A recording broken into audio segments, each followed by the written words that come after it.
ఎలాంటి సమాజంలో ఉన్నామంటే అసలు ఏం అనకపోయినా పుట్టించేటటువంటి సమాజంలో మనం ఉన్నాం. అదొక సరదా కొందరికి.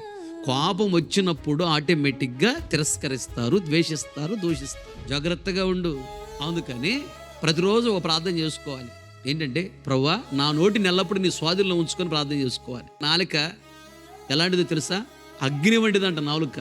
అంత పెద్ద అడిని కూడా తగలబెట్టేది అగ్ని, చిన్న అగ్ని. అలాగే ప్రాణాత్మ శరీరం మొత్తానికి పాపం తెచ్చిపెట్టేది నాలుక. అందుకనే నాలుకని చాలా జాగ్రత్తగా వాడాలి. సాతాను వాడుకుంటున్నాడా మన నాలుకని? దేవుడు వాడుకుంటున్నాడా?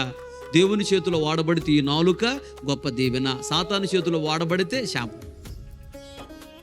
అందుకని ప్రతిరోజు ప్రార్థనలో, దేవా నా నాలుకని మీ స్వాధీనంలో ఉంచుకోయ్యా అని ప్రార్థన చేసుకో. ప్రతిమలో ఆడుకోవాలి దేవుణ్ణి.